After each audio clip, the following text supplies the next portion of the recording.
So Monday this week, the 25th of November, was International Day for the Elimination of Violence Against Women, and it has been since 1981. So this video is centered around that, but specifically I'm going to tell you, as a psych who has previously worked in domestic violence refuges, how to spot that you or your friend is in an abusive relationship and knowing the initial subtle signs to avoid getting into one in the first place. Because an abuser can and often will kill you, often with no remorse whatsoever. This is going to be a tough video and it's going to be a very frank video. Before we begin, we post death and dying related videos every Friday, so if that sounds like your kind of thing, consider subscribing to the channel. Now let's talk identifying domestic violence. Before we begin, let's address two things. One, some people are going to have an issue with the phrase domestic violence. They say it's not inclusive enough, that it doesn't include friends with benefits and all that. Personally, I believe if you're focusing on just that, you are choosing to focus on the easiest part of all of this. You know damn well what we're talking about, so let's move on. Secondly, in this video, we will be referring to men abusing women because the overwhelming majority of domestic abuse is men abusing women. However, everything we say in this video is relevant if you are a man being abused by your male or female partner. And let me be clear, men absolutely can be abused by women. Men can be raped by women. Aussies, remember this woman? So while it's not a death issue per se, if you need clarification on how this could possibly happen, let us know in the comments and we will do a video on it. Is it rarer? Absolutely, but that doesn't mean it doesn't happen. Also, a woman in a relationship with another woman can be abused. A man in a relationship with another man can be abused. That should be obvious. Also, and this is one of my massive pet peeves, if you claim to be a feminist and you are pissed off by what I just said, you're not actually a feminist. So go back and really learn what that actually means instead of being told about it on TikTok. So, with that clear, let's move on. Types of domestic violence. I've seen a lot on social media with all sorts of buzzwords flying around, gaslighting for example, and people clearly have no idea what it actually means. These same people will claim someone has a controlling partner if they're simply asking for clear communication. You know, communication, that thing that keeps healthy relationships together. Also, I used to assume that we all got taught this in high school because where I was, it was drilled into us. However, since then, I've learned that it's not the case. So let's talk about what domestic violence actually entails. Physical abuse. This is the most obvious and often the most visible to others. Physical abuse can involve direct assaults on the body, including the use of weapons, driving dangerously, destruction of property, abusing pets, and forced sleep deprivation. Physical abuse rarely occurs just by itself, and other forms of abuse come with it. Also, physical abuse is very, very rarely the first form of abuse that an abuser will use. Think about it. If they haven't created an environment that's hard for you to leave before they start to hit you, there's nothing to stop you from leaving once he does. So the following is usually what comes first. Emotional abuse. Emotional abuse, emotional manipulation, sometimes called psychological abuse, is done through bullying or controlling behavior that is toxic or damaging to someone's self-esteem or self-worth. Victims are often blamed for problems in the relationship, negatively compared with others, or bullied. Emotionally abusive behavior can undermine someone's self-esteem and self-worth. It makes them second-guess themselves or feel like they deserve the abuse. Financial abuse. Taking complete control of finances, restricting another person's access to bank accounts, or using their money without consent is considered financial abuse. It involves controlling behavior intended to make the victim feel vulnerable, isolated, and trapped in their situation. As a side note, financial abuse is the most common form of elder abuse, which is extremely common, and we will be doing a video on that later. Sexual abuse. Contrary to popular belief, rape in a marriage is still rape. Sexual abuse in a relationship involves any form of sexual activity without consent, but it can also involve inflicting pain during sex, assaulting the genitals, coercive sex without protection against pregnancy or STIs, or using sexually degrading insults not wanted by the other person. Social abuse. Attempting to control someone by isolating them from their friends, family, and connections is a form of abuse. Techniques such as rudeness to family or friends, moving to locations where the victim doesn't know anyone for this specific purpose, forbidding them from leaving the house, or telling them how awful these people are and how he's the only one that you can trust. They may also be extremely jealous of you interacting with other people, even your parents, because those positive relationships undermines his control. Verbal abuse. This one is fairly obvious. Verbal abuse includes humiliating taunts, either privately or publicly, verbal put-downs about the person's intelligence, sexuality, body image, or value as a family member, parent, or spouse. Most people assume verbal abuse is all about yelling and screaming, which is true, but it's not always the case, particularly if you're out in public or with family and he's whispering these things to you. Spiritual abuse. Using religious teachings or cultural traditions to justify forms of abuse. Belittling a cultural background or denying access to religious ceremonies, land, or family is considered a type of abuse. This form of abuse is probably the most difficult to identify, and many don't know they are being abused in this way. So those are the various types of abuse. Usually there are 2 or more forms going on at once. Now, it should be obvious to even the thickest brick in the room, but in case it wasn't, let's answer the question that we hear so often. Why don't they just leave? Because it's not as simple as that. It looks that simple from the outside, but it's not. On average, it would take 7 times for someone to leave their abusive partner for good. Because it's not just hitting. All that other stuff that we just said is what's keeping them there. The financial, social, and emotional abuse that you don't see. And here is how all that works in action. It's called the DV cycle. First, the tension builds. He's angry, moody, criticizing, yelling. Then the incident of abuse happens. He attacks, there's threats or property damage. Then there's the reconciliation. He apologizes and sounds sincere. He buys you gifts, promises it won't happen again, shows you a lot of affection. And you want to believe this is the real him. Then the calm comes. The incident is forgotten, denial is instilled, and then the cycle happens all over again. Now you might say, he's shown he's an ass and does it again and again, so why does she keep believing his lies? Because when they first met, he was the nice guy. No one is going to hang around you if you're a complete ass off the bat. No, they need to put on the charming facade to lure people in. And she believes that's the real him, and that's what she tells herself during that portion of the cycle when he's promising he won't do it again. She wants to believe that the bad side of him is the exception, not the rule. The cycles of confusion with the occasional positive reinforcement creates a strong chemical reaction in your brain known as trauma bonding. Trauma bondings cause the person to become unconsciously addicted to the abuser.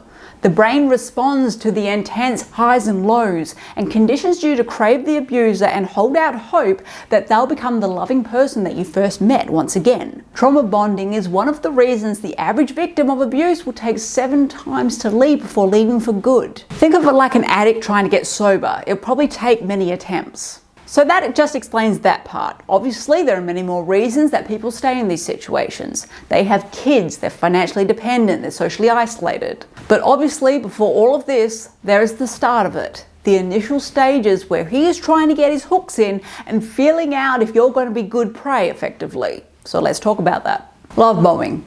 You may have heard this phrase before, and it's a commonly used tactic for both abusive partners and cults to lure you in. Love bombing is an emotional manipulation technique that involves giving someone excessive compliments, attention, or affection to eventually control them. You will feel loved and appreciated and like they're the only one who understands you. You may not be able to spot love bombing until you're in the midst of it, because it may make you feel like you've been swept off your feet at the start of a new relationship. They do this to get you to lower your defenses and find out details about you, your secrets, your flaws, so they can use those against you later. The signs of love bombing may be more noticeable to others than it is to you, because for you, you're in the middle of a fairy tale. Signs of love bombing include your partner seems too good to be true. They may tell you they've been waiting for you their whole life, you're their soulmate, or that they're in love with you a short time after you've just met. Your partner seems to share all the same interests and agree with all of your opinions. Your partner wants to stay in constant communication with you. Your partner may become irrationally jealous when you want to spend time with others, including family. Your partner might make grand gestures and buy you inappropriately expensive gifts early on in the relationship. Movies and sitcoms have really warped the way that people understand romance in the real world. And a lot of things done in movies would not fly in the real world. Ross Geller comes to mind. So keep a lookout for these things. These things also often go around in that DV cycle, like we said earlier, but the initial stages should be a huge red flag. Now, to be clear, at the beginning of a relationship, you will want to talk a lot, and that's fine. It's when he's jealous or makes that pouting face when you're about to go see family and friends, or he gives you a lot of gifts, or he's agreeing with everything you say, that it's a problem in addition to wanting your attention all of the time. If he is the 100% perfect man, red flag. No one is perfect. We all have our flaws and we all have differences of opinions on some level. Now let's talk about more of the warning signs to watch out for early on. Early warning signs. Like we said earlier, an abusive relationship very rarely starts with the big stuff. Here are some of the early warning signs. All his exes were crazy according to him. They all had problems and he was the innocent victim in all of it. Remember what they say about the common denominator? He's trying to escalate the relationship very quickly by moving in together or getting engaged after only being together a short time. Everyone else is to blame for what goes wrong in his life. His family, his friends, his employer, the government, whatever. And he expects more from others than he does from himself. Pushing boundaries. At the beginning of a relationship, he will start to subtly push small boundaries to see what he can get away with. This will only escalate with time. Early in your relationship, they are saying that you are theirs and claiming that you are their boyfriend or girlfriend very early on, like in the first couple of weeks, sometimes even before the first date. Though you may feel flattered by the attention, them claiming you early is a really bad sign. They see you as a possession, not a person. They call or text excessively throughout the day and get angry when you don't respond. They are really sucking up to your parents or friends. This is that love bombing again, trying to make them believe that he is a great person, so when you go to them down the line and say there's a problem, they'll question you. His parents, siblings, or friends are telling you or implying that being with him is a bad idea. Now, it's rare that this point will happen for a number of reasons, and yes, sometimes his family can't be trusted.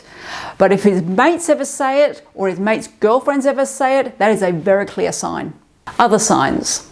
So the early warning signs are things that you can start to pick up on within the first few months. But let's look at some signs that will take a bit longer for him to implement. And remember, he probably won't be doing all of these things, but just one or two should be a sign to leave immediately. He starts speaking bad about your friends or family. This is the start of social abuse. He'll start to play seeds of doubt in your head. He might say that your family was talking bad about you behind your back, or your friends or family were flirting with him, something like that. Or they will find a tiny flaw in a friend or family member and make it seem like a bigger problem than it is. He may text and call non-stop when you're out and expect immediate responses. When he doesn't get an immediate response, they will likely become angry. He may accuse you of flirting with or cheating with others. They might start a fight when you come home or before you leave. They may say that they were just worried about your safety.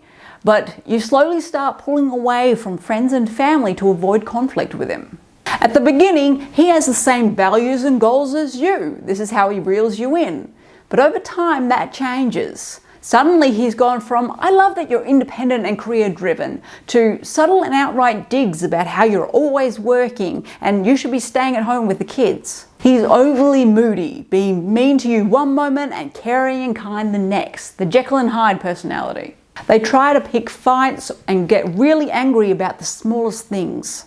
They're constantly nitpicking things that you do, criticizing you and putting you down so you feel bad about yourself. Stalking or tracking you, like via your phone or a tracker on your car. Pressuring you into unwanted decisions, often with long-term consequences, such as getting a tattoo or unprotected sex with other people.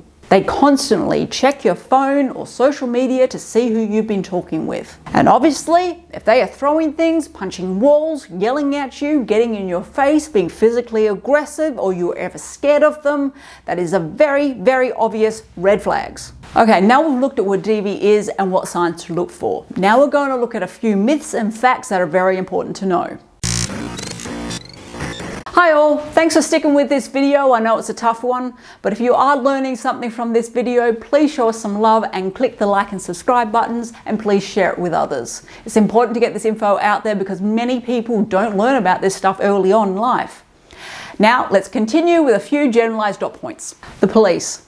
Shows like Law and Order are great PR for the police force, but the reality can be quite different. Don't be thinking, he's a bit off, but he's super hot, so let's give it a shot. I can always call the police to get me out later. Because the reality is, the police aren't going to be all that helpful. Yes, various forms of domestic violence are illegal in Australia, but the implementation of those laws can be questionable. So when you see the first signs, leave then. Don't question yourself, because the deeper you get into it, the less helpful the police will be for you. For many reasons, the police force is still a boys' club, made up majorly by blokes. Training around this issue is very limited. Many still see violence in the home as a private matter. They will often take the bloke's side when he says, "She just went crazy, I was defending myself. You know how it is, man." I'm not saying this to demonise the police force. There are some top blokes and women in the force who will go out of their way to keep you safe. But you are playing Russian roulette with which one you get in a call out. And I am in no way saying do not call the police. At the very least, the report should be put in the system. And for family and friends, this point is just as much for you. Yes, call the police when necessary, but be very aware of the limitations and the repercussions that may have. Because if they show up and do nothing, after they leave, you just have one highly pissed off guy who is about to take it out on his partner. Highest times of risk. DV doesn't have a particular point when it starts, but we do have solid statistics on when it is likely to ramp up and when a woman is most likely to be murdered by her partner, even if the partner wasn't violent beforehand. Firstly, after the wedding, and I don't actually mean the wedding day per se, just now that you are married. Because in his mind, he's locked you in, he doesn't have to keep up the charming facade anymore. You are now his property. Second, pregnancy, more so the first half of pregnancy. Often this comes out of jealousy, a very common feeling for these guys because they're usually highly insecure. This baby will require you to focus on the baby, not him. Or you are probably unknowingly his side piece and his secret is about to be blown. And thirdly, and most commonly, when you try to leave him or ask for divorce. You have decided to use your own brain, he's losing control of you and he can't have that. This one is obvious, and it's another reason that it is so hard to leave that people on the outside need to understand. Because he won't just be threatening your life, because at that point, that's not going to be enough to stop you. He will threaten the lives of your kids, your parents, and anyone you care about. And the vast majority of the time, that's not a bluff.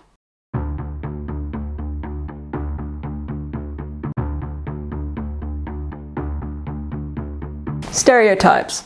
There are many people out there that think that DV is just an issue confined to the poor or the young, which is absolute bullshit. It happens to the rich, the middle class, and the poor. The only difference is the rich are more powerful and can pay or bribe or threaten their way out of it. It's not just a young person issue either.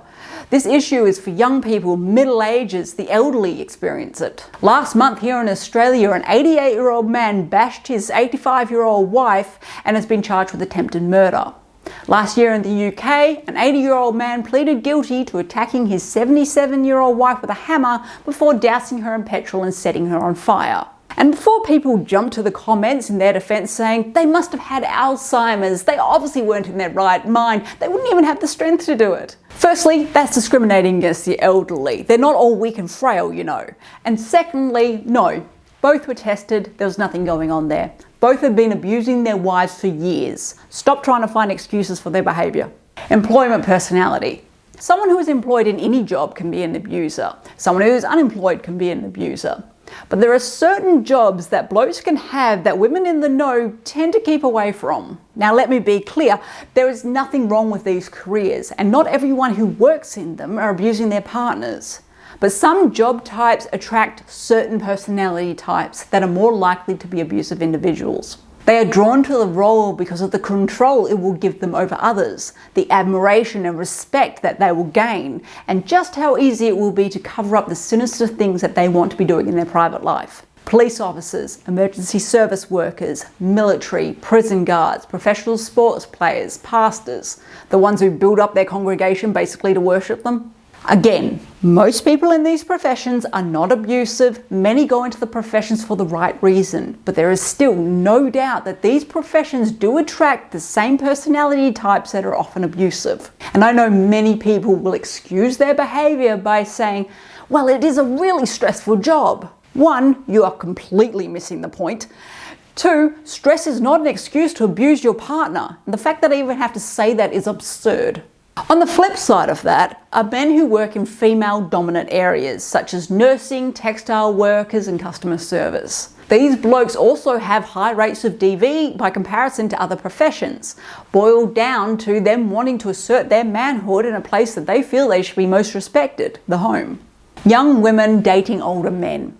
This one is for the young women, the 16-year-old who caught the eye of the 21-year-old man, the 19-year-old who caught the eye of the 26-year-old man, or God forbid older. I know he is telling you it's okay because you are so mature for your age. No, he is immature for his age. I know having an older guy interested in you makes you feel popular, more grown up, better than other girls your age. But unfortunately, that's just your side of the fence. His side is that you are easy prey. You are easy to control. Likely because he can't get anyone his age. People his age see right through his crap because it's immature for his age. But you won't notice that because of your lack of life experience in relationships. Furthermore, you ask any functional, psychologically sound man in their 20s or 30s, would you date someone that young, someone in their teens or early 20s? And they will usually say, no, what have I got in common with someone that young? Probably followed up by the words, that's creepy. As you get older, the age difference matters less because you both have life experience and your brains are out of the development stage. And I know you don't want to hear it, but your brain is not out of the development stage. You are not more mature for your age. And if you don't want to date guys your age for whatever reason, that's fine, don't date them. But don't delude yourself into thinking that some older bloke is your best catch. The reality is, to be interested in someone your age, he's actually creepy, pathetic, or immature, and stay the hell away. Change later in life. Here is a sad fact. Your partner can be a great guy, loving husband, great father, and he actually is, he's not faking it. And you've been together for over a decade now. And then something will change and he'll become abusive. Most commonly, he's become an addict, addicted to drugs, alcohol, gambling, even video games. Any addiction can lead to volatile behavior. Or he's fallen down the Andrew Tate rabbit hole or the like and the brainwashing has worked. Just because you have been together happily for many years, that doesn't make this behavior okay. And it doesn't mean you have to stay. If your safety is at risk, you fear your husband on any level, it's time to go, and that is okay. What can you, as an outsider, do to help someone in a DV situation? It is hard to watch someone in this situation, especially when they can't admit to themselves that their relationship is abusive. So if you have done everything you can to help this situation, it is okay to pull back for the sake of your insanity. Tell your friend you will 100% be there for them when they choose to leave, but you can't watch them continue this cycle anymore, and that's okay. Now that I've said that, what can you do to help? You can't force someone to change and you can't force them or reason with them to get out of this situation. Sort of like an addiction, they have to want to change themselves. You can't push them into it because it won't stick. So the person in this situation has to come to that choice on their own. When they have made that choice, it is all hands on deck to work as fast as you can to remove them, their kids, and some of their belongings to a safe place. The problem with taking the kids is that the law in some places often doesn't give a shit and says that the abusive partner has just as much of a right to see the kids. So look into your legal system and look into the DV Advocate's website in your area. They will have all the up-to-date information. But say the person isn't ready to leave or they haven't admitted that they are in this kind of situation, but it's pretty damn obvious. And this goes for friends, family members, and particularly co-workers. Please log everything you see or hear related to the abuse. If you see a bruise, write it down with the date, where you saw it, and any other information. Only write down the facts. No implications, no guesswork, facts only. Write down when they had a sudden sick day, any injuries, big or small, anything they say regarding their partner, they did something, they threatened something, they are scared of them, whatever the case may be. Write it all down with dates and possibly the times if appropriate. Now, why are you doing this? Because it will back up their claims of abuse when she does report it. Because he will say, those bruises were because she hit herself, she's mentally unstable, or that he had to defend himself because she's an hysterical, crazy woman. He will paint himself as the victim, and it works on the cops more often than it should. By logging it, you can help her prove that it wasn't just a once-off event, it's a pattern of abuse. Also, if she winds up dead and he claims that she just ran off with another man and left him, Everything you logged provides motive and background information for the cops to question his version of events. Domestic violence is not as basic as some people seem to think. They don't just start hitting you out of nowhere, which is why it is so difficult and dangerous to get out. Many people still take the man's side, saying either she must have done something to provoke him, or, well, it's not his fault, he's trouble, he has a problem with his mental health. Both of which are absolute bullshit. Also, many women in these situations think that they can somehow fix him. So let me be clear, you cannot fix him. He is the only one who can fix himself, and he clearly doesn't want to. I know it is hard, but you need to come out of denial. For Aussie viewers, we have put some links in the description to more information. And with that, go talk death.